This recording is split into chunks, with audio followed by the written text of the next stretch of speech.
सात तत्वों की भूल के बारे में बताया जा रहा है।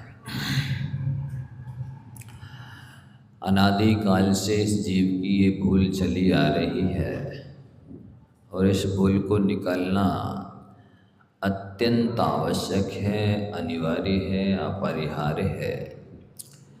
इस भूल को जो निकट भव्य होंगे वो ही निकालेंगे, या जो निकाल लेंगे वे निकट भव्य हो जाएंगे।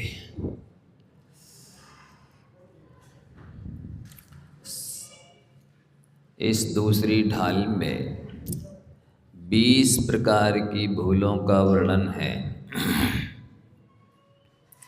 7 प्रकार से गृहीत मिथ्यात्व 7 तत्वों का और 7 अग्रहीत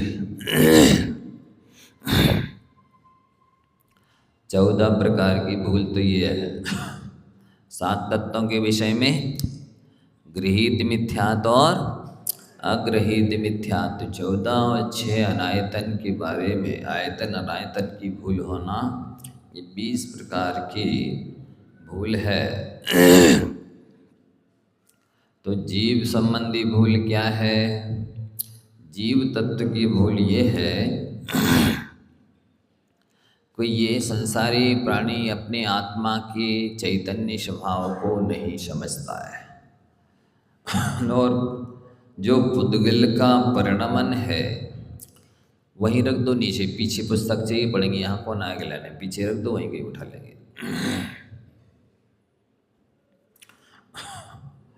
तो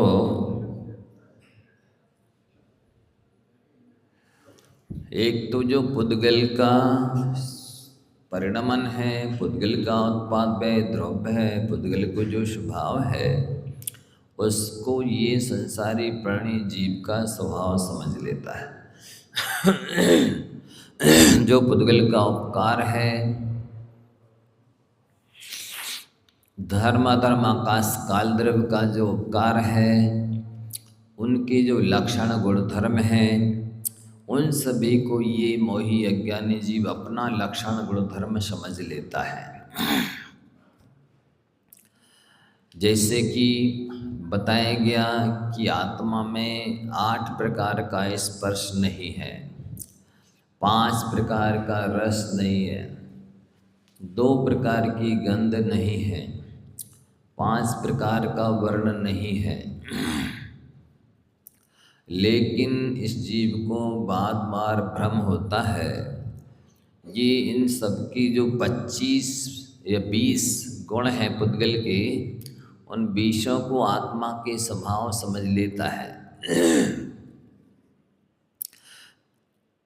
तो दूध पानी की तरह मिला होने से मुख्य रूप से शरीर के साथ भ्रम ज़्यादा होता है।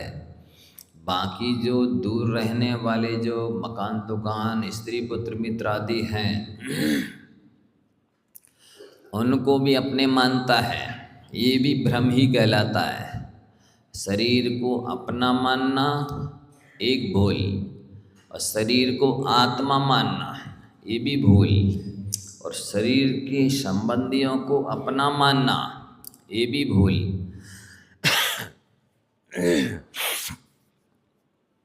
तो ऐसी भूल ये जीव अनंतों बार कर चुका है और फिर से दोहरा रहा है, रिपीट कर रहा है। वही गलती फिर से करने जा रहा है। इसी तरह से नभ यानी आकाश, समस्त द्रव्यों को अवकाश देना, स्थान देना आकाश का उपकार है, उसका स्वभाव है, उसका गुणधर्म जैसा है। इसे ये मोही रागी द्वेषी जीव अपना समझ लेता है। किसी को यदि स्थान दे दे, बैठने के लिए, रहने के लिए, सोने के लिए जगह दे दे, तो ये अहंकार करता है कि मैंने स्थान दिया। इस वजह से मिथ्यात्व पुष्ट होता है, अशुभ कर्मों का बंध होता है। तो ये समझना है। इसी तरह से धर्म द्रव्य जीव और पुद्गलों के चलने में, चलाने में धर्म द्रव्य असाधारण निमित्त है, वो सभी जीव और पुद्गलों को चलाने में सक्षम है। ये मनुष्य मान लो किसी को चलाए भी तो या तो अमली पकड़ करके चला देगा, या फिर टू व्हीलर में एक आध दो को बिठा के, या मारुति में 2 4 5 को बिठा के, या मार्शल में 10 5 को बिठा के, या बस में 50 60 लोगों को बिठा के, या ट्रेन में 1000 लोगों को बिठा के, या फ्लाइट में 100 200 500 को बिठा के ले जा सकता है। इसके अलावा ये सारे संसार के जीव पुद्गलों को नहीं बिठा सकता, नहीं चला सकता। सारे संसार के जीव पुद्गलों को एक स्थान से दूसरे स्थान में ले जाने में सहायक होना ये धर्म द्रव्य का गुण है, उपकार है, स्वभाव है। तो ये जीव को अपना मानना कि मैं लाया किसी भी चीज़ को या मैं ले गया, ये मिथ्यात्व है। इसी तरह से 3 लोक में अनंत अनंत जीव हैं और उससे भी अनंत अनंत गुणे पुद्गल हैं। उन सभी को ठहराने का काम अधर्म द्रव्य का है। लेकिन ये व्यक्ति, मोही जीव यदि किसी को रोक ले तो वो अहंकार करने लगता है कि मैंने रोका, ही तो जा रहे थे। वस्तुतः रोकने का काम अधर्म द्रव्य करता है। तो इसको अपना नहीं मानना चाहिए, अहंकार नहीं करना चाहिए। इसी तरह से किसी को पाल पोस देता है तो कहता है मैंने इनको पाला पोसा बड़ा किया। वास्तविकता ये है कि सबसे पहले तो वो जीव अपने स्वयं आयु कर्म लेके आया है। बिना आयु के कोई बड़ा कर नहीं सकता, रख नहीं सकता, बचा नहीं सकता। दूसरी बात, यदि बाह्य में निमित्त है भी तो काल द्रव्य है। उत्पाद व्यय ध्रुव जो होता है, नए से पुरानापन, बाल्यावस्था से वृद्धावस्था की ओर जो जीव जाता है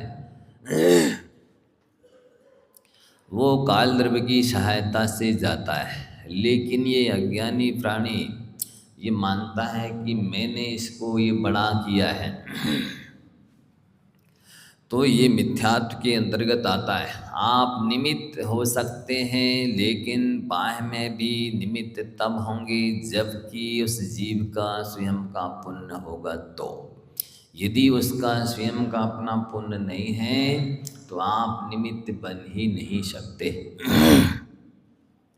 जब उसके पुण्य होने पर आप निमित्त बने हैं तो आपको अहंकार करने का कोई औचित्य ही नहीं है, अधिकार ही नहीं है। क्योंकि आप नहीं बनते निमित्त तो उसका पुण्य था, वो तो कोई और निमित्त बनता उसके लिए। ऐसा मान करके अपन को ना अहंकार पालना है, ना अज्ञान पालना है, ना मिथ्यात्व पुष्ट करना है। तो ना ही एक जीव दूसरे जीव के लिए कुछ कर सकता है, ना ही एक जीव की गुण धर्म पर्याय दूसरे जीव में जाती हैं, ना ही दूसरे जीव की इस जीव में आती हैं, ना ही पुद्गल धर्म अधर्म आकाश काल के गुण धर्म किसी अन्य द्रव्य में जाते हैं, ना अन्य द्रव्य के उनमें आते हैं। ऐसा श्रद्धान ज्ञान होना चाहिए, तभी समीचीन श्रद्धान ज्ञान माना जाता है। और ये श्रद्धान ज्ञान प्राय 99%, 99.5, 100% लोगों को नहीं है। वरना भी इस चीज़ को जानने, पहचानने, मानने की कोशिश ही करते हैं, क्योंकि चूँकि वो अनादि अनंत संसार में रहने वाले हैं। पता नहीं अभी कितने अनंत भावन को धारण करना है, कष्ट भोगना है, इसलिए ऐसी महनीय विशिष्ट बातों को वो सुनते नहीं है। तो ये जीव तत्व की भूल के अंतर्गत आता है कि आपने जीव की ज्ञान दर्शन स्वभाव को नहीं जाना माना, और अन्य द्रव्यों की जो स्वभाव हैं उनको जीव का माना। ये जीव तत्व की भूल के अंतर्गत। क्योंकि जीव का जो नेचर है, जो स्वभाव है, जो लक्षण है, वो पुद्गल धर्म अधर्म आकाश काल से विलक्षण है। इनते न्यारी है जीव चाल, ताको ना जान, इस ना उन द्रव्यों के लक्षण को जाना, ना अपने आप के लक्षण को जाना, और विपरीत मानना, अपना भी लक्षण विपरीत माना और उन द्रव्यों का लक्षण भी विपरीत माना। जैसा कि एक दिन बताया था कि यदि कोई ये कहता है कि हमें 1 लीटर कपड़ा दे दो और 1 मीटर पानी दे दो, इसका मतलब है ना उसको लीटर का ज्ञान है, ना मीटर का ज्ञान है, ना कपड़े का ज्ञान है, ना पानी का ज्ञान है, चारों ही चीज़ों का ज्ञान नहीं है, अन्यथा वो 1 लीटर कपड़ा और 1 मीटर पानी क्यों मांगता। ऐसी ही स्थिति इस जीव की है, ना ये अन्य द्रव्यों के लक्षण को समझता है, ना स्वयं के लक्षण को समझता है, इसलिए अपना लक्षण दूसरों में थोपता है, दूसरों के गुणधर्म को स्वयं स्वीकार करता है, मानता है। और क्या मानता है?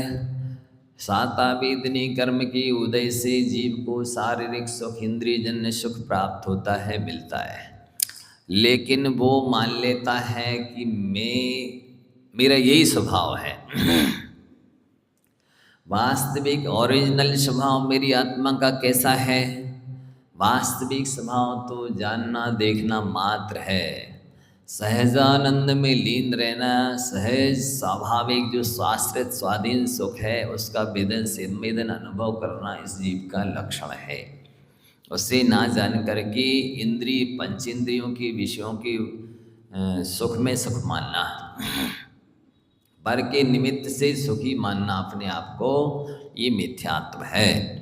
इसी तरह से असातावेदनीय कर्म के उदय से इसको शारीरिक मानसिक इंद्रियजन्य कष्ट प्राप्त होता है, फिर अपने आप का वैसे ही स्वभाव ही मान लिया, हम तो दुखी हैं, मतलब परमानेंट वैसी अवस्था मान ली, ये नहीं समझा कि ये कर्मोदय जन्य अवस्था है। और रंग गिराओ, अंतराय कर्म के उदय से इच्छित वस्तु की प्राप्ति नहीं होती है, चाहे वो खेत मकान सोना चांदी धन धान्य दासी दास बर्तन वस्त्र कुछ भी हो, लेकिन उसको आत्मा का स्वभाव मान लिया, हम तो गरीब आदमी हैं, असमर्थ प्राणी हैं। लाभांतराय कर्म का क्षय सम हुआ, कुछ पुण्य की उदय से बाह्य में धन धान्य वैभव मिला, इंद्रियजन्य सुख फैसिलिटी मिली, तो उसी को अपना आत्मा का स्वभाव मान लिया, परमानेंट ऐसे ही स्वरूप लक्षण मान लिया अपना, ये भी मिथ्यात्व है। मेरे धन गृह गोधन, मेरे पास धन गाय बैल भैंस है अथवा अनाज इत्यादि है, गृह घर है, गोधन यानी गाय रूपी धन है, और प्रभाव मेरा वर्चस्व है, प्रतिष्ठा है, प्रभुत्व है, इसको आत्मा का स्वभाव मान रहा है, ये सभी कर्मोदय जन्य है। जैसे जैसे इस जीव की साताविनी का दानांतराय लाभांतराय भोगांतराय भोगांतराय वीरांतराय कर्म का क्षयसम होता है, तब कहीं इसका कोई चीज़ देने में, लेने में, खाने में, भोगने में, पचाने में काम में आती है। इन कर्मों के क्षयसम हुए बिना कुछ भी करने देने लेने में सक्षम ये जीव नहीं होता है, लेकिन उस कर्मोदय जन्य अवस्था को इस जीव ने अपना आत्मा का स्वभाव मान लिया। मेरे सुत तीय, मेरा पुत्र है, तीय माने स्त्री है, मैं सबल बलवान हूँ, मैं दीन कमज़ोर हूँ, बेरूप कुरूप हूँ, सुंदर नहीं हूँ। कई लोगों को बहुत ज़्यादा टेंशन होता है कि हमारा अच्छा शरीर नहीं है, सौंदर्य चेहरा सुंदर नहीं है, वे इससे बहुत दुखी रहते हैं, खूब ब्यूटी पार्लर जाते हैं, अनेक तरह की साबुनें लगाते हैं, क्रीम पाउडर लगाते हैं, फिर भी अच्छा नहीं दिख रहा हमारा चेहरा, इस वजह से दुखी रहते। अरे ये शरीर इसका सौंदर्य तो वृक्ष की छाया के समान है। प्रातः काल सूर्य का उदय होता है तब भी टेढ़ी होती है वृक्ष की छाया। केवल ठीक ऊपर जब सूर्य होता है तब गोल गोल छाया होती है। वो गोल गोल छाया तो थोड़ी देर की ही होती है। इसके बाद वह पुनः जब अस्ताचल की ओर सूर्य जाएगा तो फिर टेढ़ी टेढ़ी होते होते विलीन हो जाएगी वो छाया। ठीक ऐसे ही बाल्यावस्था में पूर्ण अंगोपांग विकसित नहीं होते हैं। केवल युवावस्था में 10-20 साल के लिए थोड़ा सा शारीरिक चेहरे का सौंदर्य हो जाता है। शास्त्रों में लिखा है कि जो लड़की बाल्यावस्था में सुकरी जैसी लगती है वही युवावस्था में अच्छी लगने लगती है, और बाद में वृद्धावस्था आती तो फिर सुकरी जैसी लगने लग जाती है। अब वो थोड़ी सी 10-20 साल के सौंदर्य के लिए लोग इतने ज़्यादा चिंतित होते हैं, दुखी होते हैं, तन मन धन का खर्चा हर्जा करते हैं, लेकिन ये उनके शरीर का सौंदर्य, चेहरे का सौंदर्य उनकी इच्छा के अनुरूप रहता है ही नहीं, रह भी नहीं सकता, क्योंकि ये स्थायी नहीं है। सुबह यदि सौंदर्य होता है तो इतना ज़्यादा घमंड होता है कि रावण भी उनके पीछे हो जाए रह जाएगा। रावण से भी ज़्यादा अहंकार होता कि मेरे जैसा सौंदर्य तो है ही नहीं। किसी का वे और थोड़ा सज धज के आएंगे और दिखाएंगे, लो मेरे को देख लो सब लोग, देखो हम कितने सुंदर हैं। ये भूल ही जाते हैं कि पता नहीं कब लुगरिया लग जाएगी इसमें। बिल्कुल जन्म के समय जो शरीर 2-2.5 किलो का था उतनी राख बचेगी। काली होती राख तो सबकी, चाहे वो गोरा व्यक्ति हो चाहे काला हो। इतना ज़्यादा अहंकार भी ये नहीं समझते हैं कि यदि जरा सी मक्खी की पंख बराबर झिल्ली निकल जाए तो इतना भिनकने लगेगा, दुर्गंध आने लगेगी कि देखा नहीं जाएगा, या एक ही दिन उल्टी हो जाए या दस्त हो जाए तो खटिया में मिल जाएंगे। लेकिन वे अहंकार में फूले नहीं समाते हैं और नीच गोत्र का बंद करते रहते। आप लोगों ने पढ़ा होगा ना, मान महाविश्वरूप करे नीच गति। जगत में 84 लाख योनियों में मात्र 14-18 लाख योनियां उच्च गोत्री की होती हैं। बाकी की सारी 66 लाख योनियां नीच गोत्री जीवों की है, और वे अहंकार करके उन 66 लाख योनियों में उत्पन्न होने की तैयारी करते हैं। जबकि आत्मा का कोई शरीर, सौंदर्य, चेहरा होता नहीं है और ये स्थायी भी नहीं है, फिर भी कितनी अज्ञानता है, कैसा तीव्र घोर मिथ्यात्व है कि वे उसको अपना मान करके या तो दुखी होते हैं या अहंकार करते हैं। महाअज्ञानता है। फिर मूर्ख, यदि ज्ञानावरण कर्म का उदय हुआ तो अपने आप को मूर्ख समझ लेते हैं और उस अज्ञानता को अपना त्रैकालिक स्वभाव समझ लेते हैं। अथवा ज्ञानावरण कर्म का क्षयवसम होता है तो उस थोड़े से ज्ञान का इतना अहंकार हो जाता है कि अपने आप को सर्वज्ञ जैसा समझने लगते हैं। भर्तृहरि ने अपने वैराग्य शतक में लिखा, यदा किंचिज्ञो हम दुपेव मदांदा समभवम तदा सर्वज्ञोस्मीत्यभवदवलिप्तं मम मना यदा किंचित किंचित बुद्धजन शकासादवगतं तदा मूर्खोस्मीति ज्वर एव मधु में व्यवगता। वो लिखते हैं कि जब मैंने थोड़ा सा अध्ययन किया तो मुझे लगा कि मैं तो सर्वज्ञ बन गया और अपने आप को बहुत बड़ा ज्ञानी मान करके हाथी की तरह अहंकार से अंधा हो गया। लेकिन जैसे जैसे धीरे धीरे मैंने ज्ञानियों की संगति की तो मुझे लगा कि मेरे जैसा मूर्ख तो कोई है ही नहीं। और तब मेरा जो अहंकार रूपी ज्वर था वो ऐसे उतर गया जैसे इंजेक्शन लगाने से भी ज्वर उतर जाता है। तो बंधुओं, जब तक ऊँट हाथी के नीचे, इस पहाड़ के नीचे नहीं आता है तब तक वो अपने आप को सबसे ऊंचा मानता है। लेकिन जब किसी न किसी दिन तो पहाड़ के नीचे से गुजरना होता ही है और तब फिर उसको एहसास हो जाता है कि नहीं, मैं तो बहुत छोटा हूँ। तो ये सारी अवस्थाएं मिथ्यात्व के उदय से होती हैं। तो अभी तो बात ये चल रही नयों की, क्योंकि इन्होंने अपोजिट दोनों अवस्थाएं दे दी इसमें। अब कोई ऐसा प्रयास करके नहीं खोलता है कि जब सुखी मानने वाला भी मिथ्या दृष्टि और दुखी मानने वाला भी मिथ्या दृष्टि, अपने आप को धनवान मानने वाला भी मिथ्या दृष्टि और गरीब मानने वाला भी मिथ्या दृष्टि, अपने मेरे पास कुछ है ऐसा मानने वाला भी मिथ्या दृष्टि और मेरे पास कुछ नहीं है ऐसा मानने वाला भी मिथ्या दृष्टि। सम्य दृष्टि कौन बचता है फिर? सम्य दृष्टि कौन होता है, कैसा होता है, ये चर्चा आपको समझना बाकी है। तो यहाँ तक और चर्चा कर लें, फिर थोड़ा सा नयों के बारे में बताते हैं। फिर तन उपजत, अब नहीं है, अब फिर अजीब तत्व की भूल चल रही है।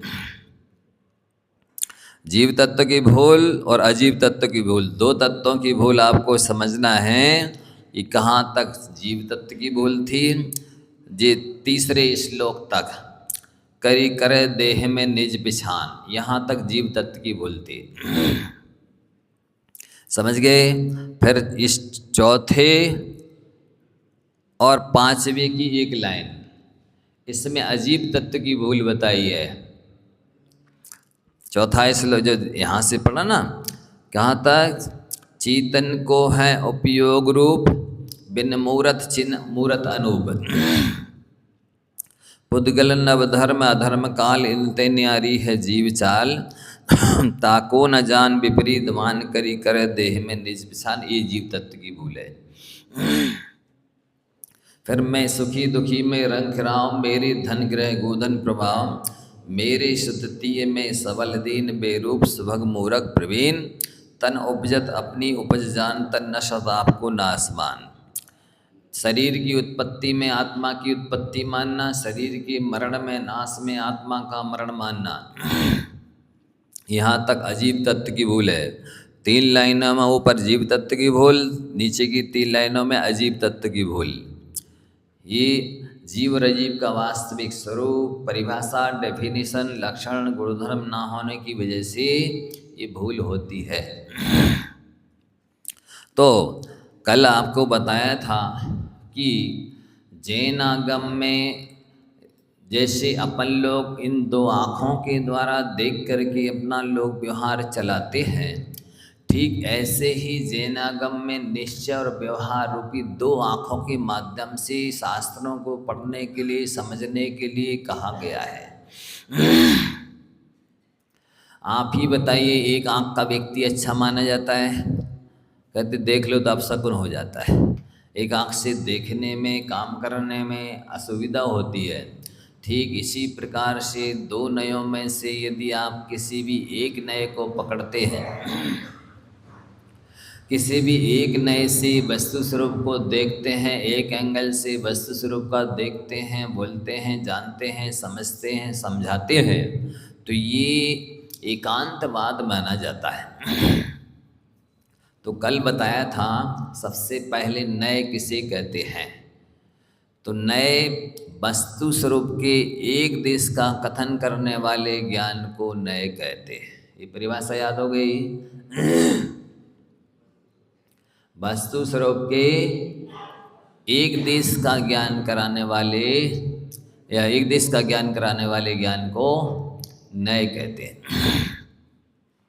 अब वो चाहे निश्चय न हो तो भी वस्तु का एक देश का ही ज्ञान कराएगा, और व्यवहार न हो तो भी वस्तु के एक देश का ही ज्ञान कराएगा। अंतर क्या है? जो वस्तु जैसी है उसको वैसा ही डायरेक्ट में कहना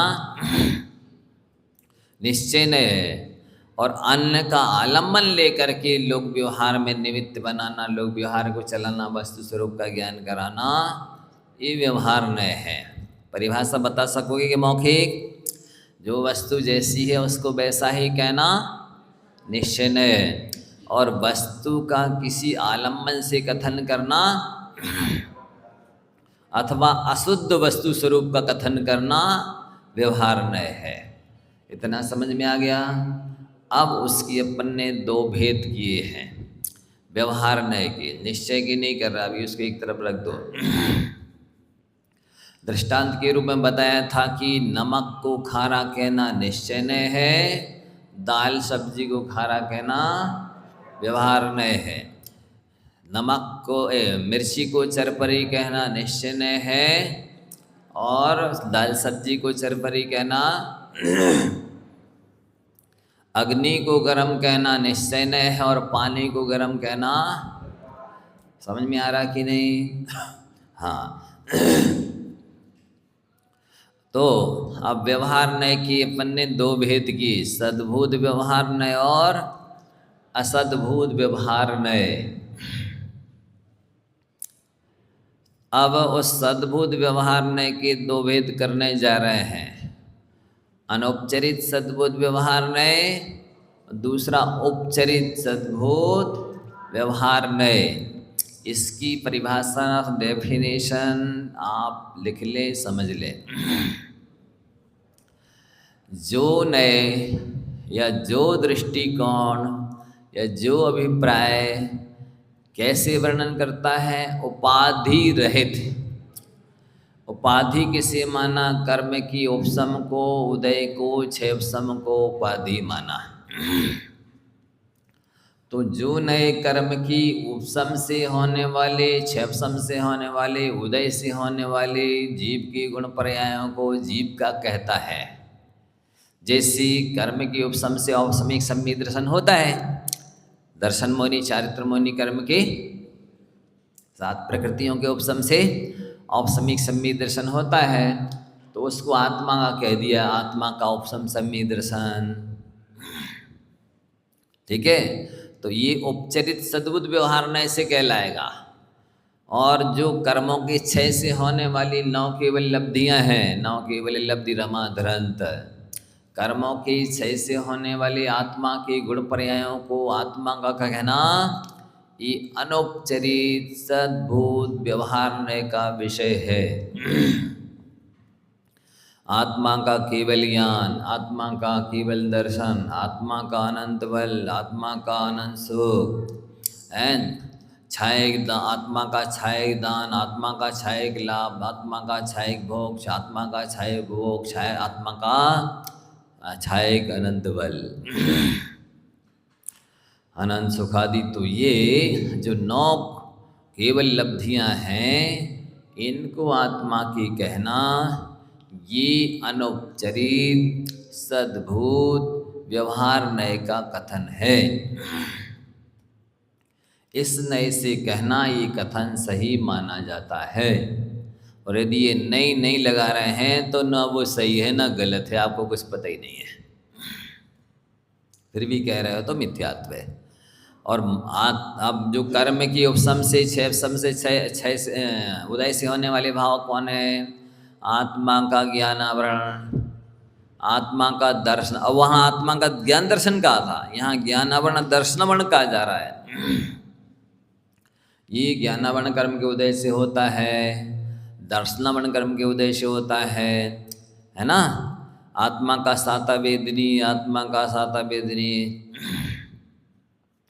ये मानना, अथवा आत्मा के औपसमिक सम्यक दर्शन, 6 औपसमिक सम्यक दर्शन, हमारा ज्ञानावरण कर्म का 6 उपसम, ये सभी जो उपसम 6 उपसम उदय से होने वाली आत्मा की जो गुण पर्याय हैं, उनको आत्मा का कहना, ये औपचारिक सद्भूत व्यवहार नय का विषय है। इस नय से आप कह सकते हो कि मेरा ज्ञानावरण कर्म का शब्द बहुत अच्छा है, मेरे दर्शनावरण कर्म का शब्द अच्छा है, मेरे अभी शाता वेदनी का उदय है, कि मेरी अशाता वेदनी का उदय है। अब कहने में आप मिथ्या दृष्टि नहीं बनोगे। यदि कह देते हो कि मैं औपचारिक सद्भुत व्यवहार नय की उदय की अपेक्षा से सुखी हो, क्योंकि साता वेदनी कर्म के उदय से मैं सुखी हूँ, ये वो मान लेगा।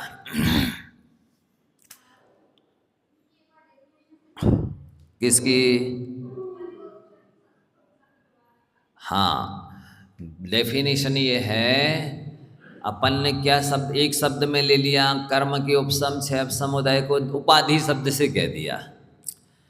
कर्म की उपाधि से होने वाले द्रव्य गुण पर्यायों को आत्मा का कहना, लिख लो। कर्म की उपाधि से होने वाले आत्मा के गुण पर्यायों को आत्मा का कहना, ये उपचरित सद्भूत व्यवहार नय का विषय है। और कर्म को उपाधि से रहित, वहाँ सहित था, यहाँ रहित लगाना, इतनी अंतर है। कर्म की उपाधि से रहित आत्मा के गुण पर्यायों को आत्मा का कहना, जैसे अपन ने ले लिया 9 केवल लब्धियाँ, ये कर्म के उदय से नहीं हुई हैं, कर्म के उपशम से नहीं हुई हैं, कर्म के उपशम से नहीं हुई, ये तो कर्म के क्षय से हुई हैं। तो आत्मा का अनंत चतुष्टय कहना या आत्मा की 9 लब्धियों को कहना, ये अनौपचारिक सद्भूत व्यवहार नय का विषय है। इस नय से कहते हैं तो आप सम्यक दृष्टि पर कहलाएंगे। ठीक है, ये हो गया एक सद्भूत की हाँ, सद्भूत व्यवहार नय का विषय हो गया। इतना 2 लाइन, 2 परिभाषा है मात्र, 2 लाइन की। एक तो उपाधि रहित गुण पर्यायों को आत्मा का कहना अनौपचारिक सद्भुत व्यवहार नय है, और दूसरा उपाधि सहित गुण पर्यायों को आत्मा का कहना, यह औपचारिक सद्भुत व्यवहार नय का विषय है। सद्भुत व्यवहार नय की चर्चा कंप्लीट। अब असद्भुत व्यवहार नय पे आ जाइए। असद्भुत व्यवहार नय में इसके 2 भेद करेंगे, इसके भी, इसके साथ भी अनौपचारित और उपचारित लगाना है। दृष्टांतों से एकदम क्लियर अभी समझा देंगे, चिंता नहीं करना। मात्र 4 लाइन की 4 परिभाषा हैं, बहुत ज़्यादा लंबा चौड़ा विषय नहीं है। उन्हीं 4 लाइनों को हम 20 बार रिपीट कर देंगे, लेकिन आप चक्रा नहीं समझने की कोशिश करना। इसके बिना सम्यक दर्शन त्रिकाल में होने वाला है ही नहीं। ये नहीं समझोगे तब तक आप जो भी जानोगे, मानोगे, बोलोगे, वो सब मिथ्यात्व कहलाएगा। तो अब वहाँ अपन ने उपाधि रहित और सहित कहा था, यहाँ संश्लेष संबंध सहित और संश्लेष संबंध रहित, बस 2 ही शब्द हैं। संश्लेष संबंध को प्राप्त गुण पर्यायों को आत्मा के कहना, लिखो। संश्लेष संबंध को प्राप्त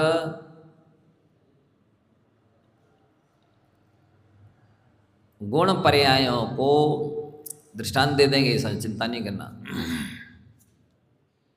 संश्लेष संबंध को प्राप्त गुण पर्यायों को आत्मा के कहना, ये अनौपचारिक असद्भुत व्यवहार नय का विषय है। जैसे ये शरीर मेरा है, अब कह सकते हो आप, मिथ्या दृष्टि नहीं बनोगे। शरीर मेरा काला है, मेरा शरीर गोला है, मेरा शरीर मोटा है, मेरा शरीर पतला है, मेरा शरीर ठिगना है, लंबा है, आप कह दो। अब मिथ्या दृष्टि नहीं बनोगे,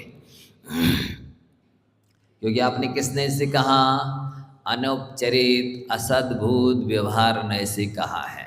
तो ये दृष्टिकोण जुड़ गया, इसलिए अब मिथ्यात्व नहीं आएगा। और ये पता ही नहीं है कि हम कौन से नय से कह रहे हैं।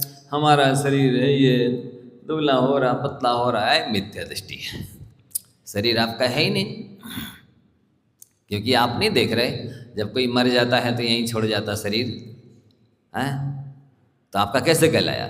लेकिन हाँ, इस अनुपचरित असद्भुत व्यवहार न ऐसी। वर्तमान में आप इसमें रह रहे हैं, इसलिए आप कह सकते हो कि ये शरीर मेरा है। हो गया। अब दूसरा इसका कौन सा बचा? उपचरित असद्भुत व्यवहार नए। इसकी परिभाषा लिखो। 3 परिभाषा हो गई, ये चौथी। इसके बाद नहीं है, 5वीं नहीं है, चिंता नहीं करना, 4 ही रटना है, मात्र 4 परिभाषाएं 4 लाइन की। इतना नहीं समझना सुनना चाहता ये संसारी प्राणी, इतने के लिए माथा नहीं लगाता। ये बहुत कठिन है, ये तो पंडितों की बात है। बने रहो, मिथ्या दृष्टि नहीं समझो। हाँ, अब संश्लेष संबंध रहित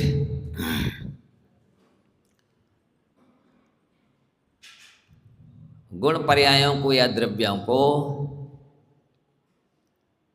संश्लेष संबंध रहित गुण पर्याय या द्रव्यों को आत्मा की कहना।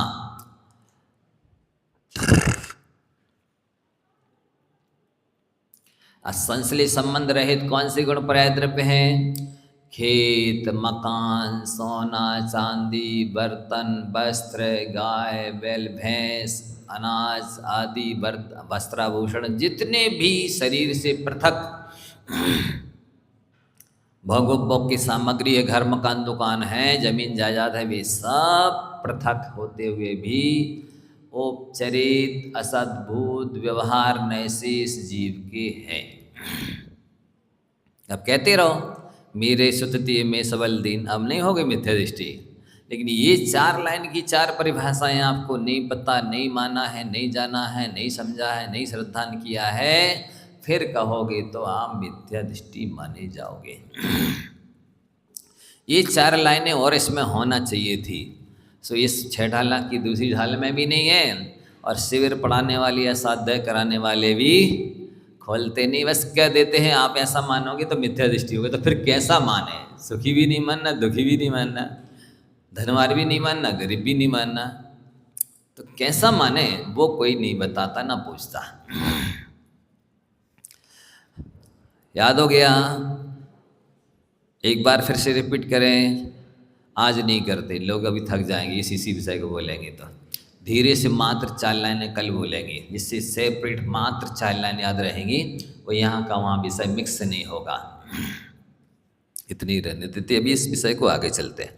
अब तो ये जीव तत्व की भूल और अजीव तत्व की भूल हो गई। अब कौन से तत्व की भूल आएगी? आश्रव तत्व की। तत्व कितने हैं? 7। जीव, अजीव, आश्रव, बंध, संवर, निजरा और मोक्ष है। तो ये 7 तत्व में अब तीसरे तत्व की भूल चल रही है। रागादि प्रकट ये दुख देने,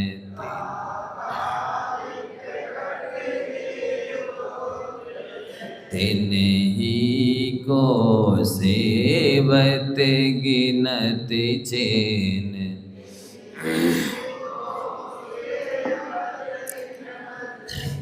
एक ही लाइन में है आश्रव तत्व की भूल, मात्र इतनी ही।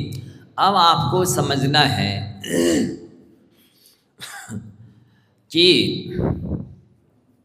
आप राग कर रहे, किससे राग कर रहे?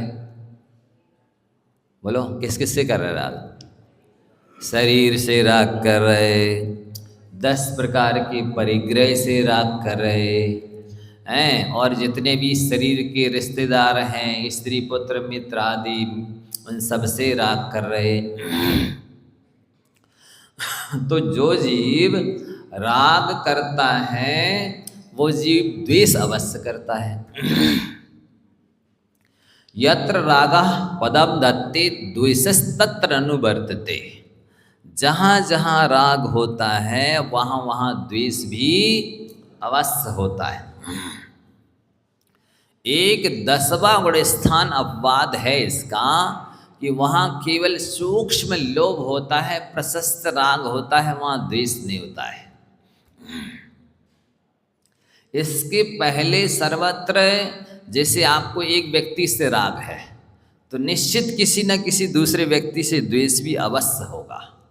ऐसा नहीं हो सकता कि आपको सबसे राग है, आपको सब अच्छे लग रहे हैं, बोलो, लग रहे सब अच्छे तो सब बुरे लग रहे हैं? ऐसा भी नहीं है, कुछ अच्छे लग रहे हैं कुछ, तो यही तो राग द्वेष है। जो अच्छे लग रहे हैं वो राग की वजह से, जो बुरे लग रहे हैं वे द्वेष की वजह से।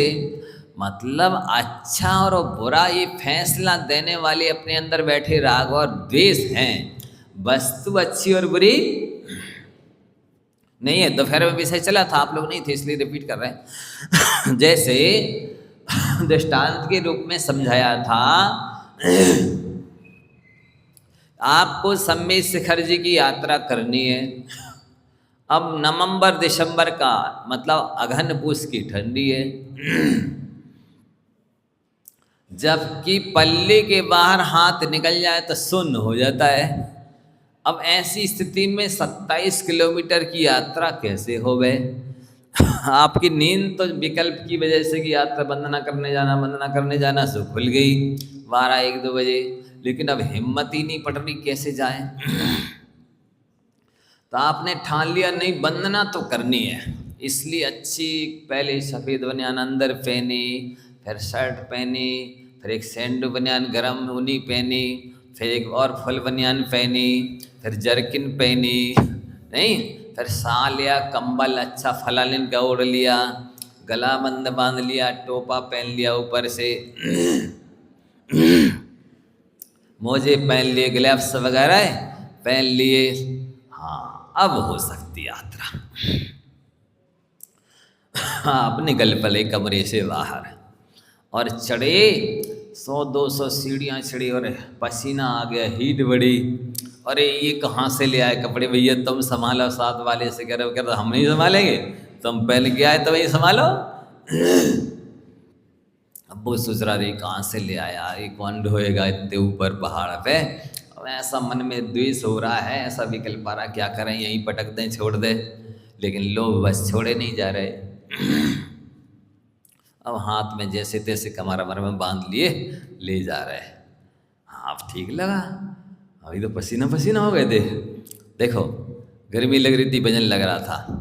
अब जैसे ही गौतम गणधर की टॉप पर पहुँचे और हवा लगी, अरे कपड़ा कहाँ है, कपड़े लाओ लाओ, किसी ने कहा पकड़ भी है, ले तो भैया देव हमारा गलाबंद हमें, और सब फिर ज्यों के त्यों पहन लिए। अब बताओ वे उनके कपड़े अच्छे हैं कि बुरे? यदि अच्छे हैं तो मई जून की गर्मी में भी पहनो,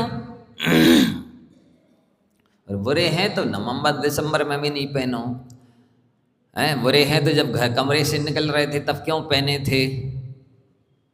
और अच्छे हैं तो अब जो 200-400 सीढ़ी चढ़े, अब गर्मी लग रही है, अब क्यों उतार रहे, द्वेष क्यों कर रहे? तो ये व्यक्ति अपने स्वार्थ बस ही कभी उसी पदार्थ से, चाहे वो चेतन हो चाहे अचेतन हो, राग करता है। और जैसे इसका स्वार्थ सिद्ध नहीं होता है अथवा प्रतिकूल पड़ने लगता है, प्रतिकूल चलने लगता है, तो उसी व्यक्ति या वस्तु से द्वेष होने लगता है। वस्तुतः कोई वस्तु या व्यक्ति ना अच्छा है ना अच्छा बुरा नहीं है, तभी तो केवल ज्ञानी वीतराग है, उनको कोई राग द्वेष नहीं हो रहा किसी से।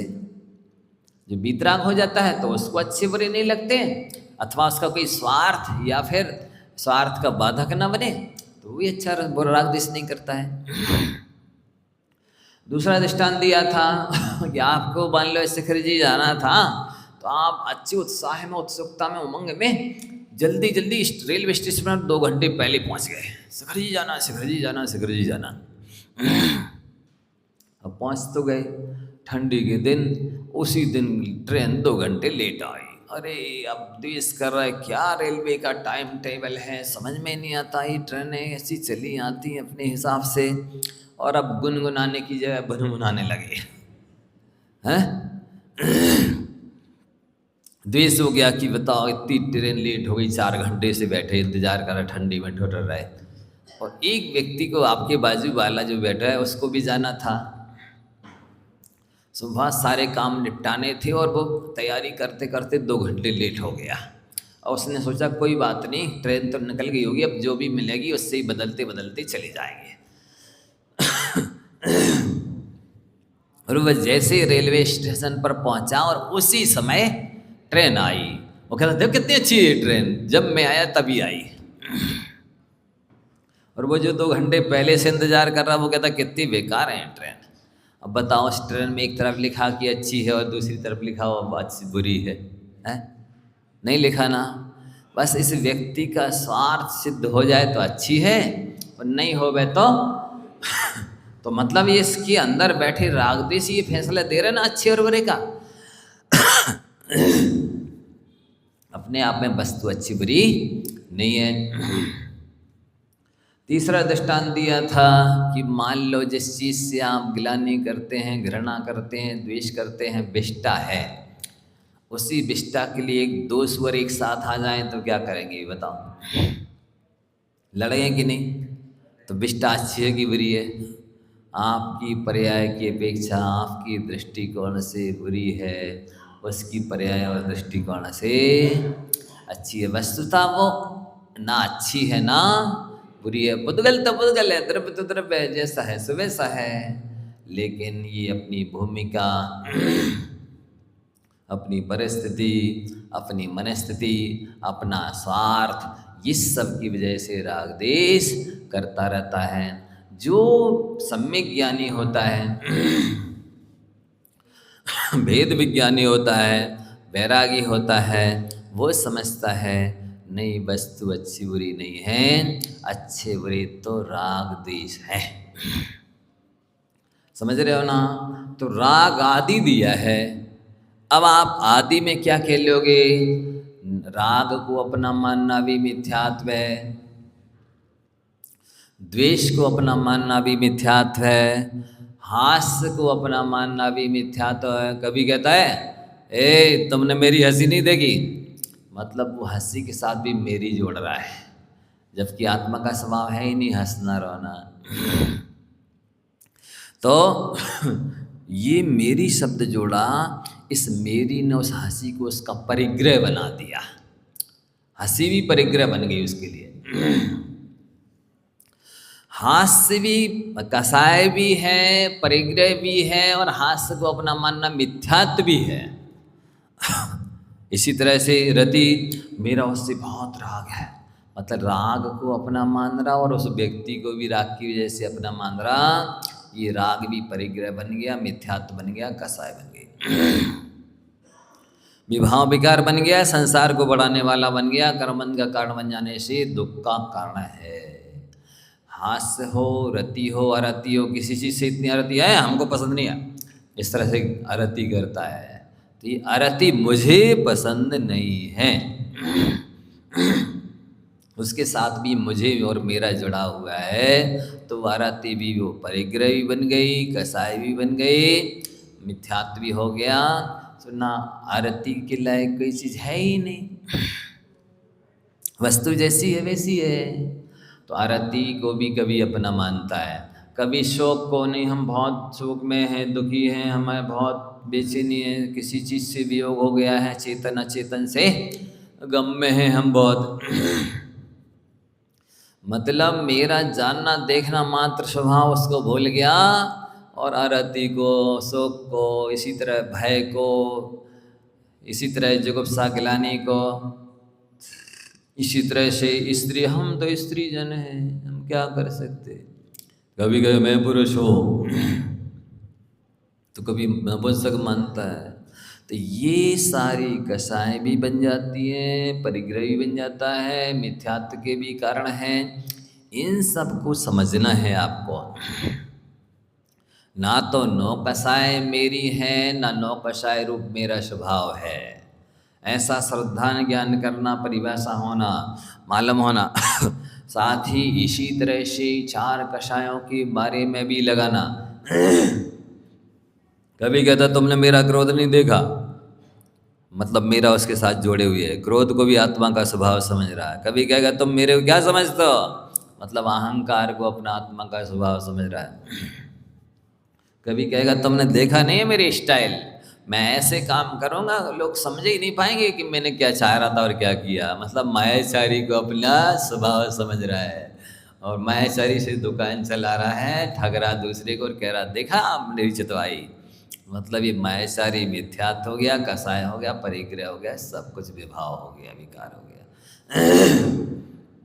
तो कभी लोग को नहीं मुझे तो इतनी चीज चाहिए, ये इसके बिना मेरा कोई अस्तित्व नहीं है, मतलब पर पदार्थ के संग्रह में आत्मा का अस्तित्व मान रहा है, लोभ कसाय को आत्मा का स्वभाव मान रहा है।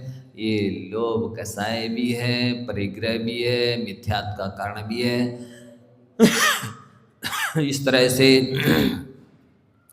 इन 4 कसाय 9 कसाय 9 4 13 और एक जो विपरीत मान्यता है मिथ्यात्व 14 है, ये अंतरंग परिग्रह कहलाते हैं। इनको यदि नहीं समझते हैं, नहीं भेद विज्ञान करते हैं, इसी का नाम आश्रव तत्व की भूल है।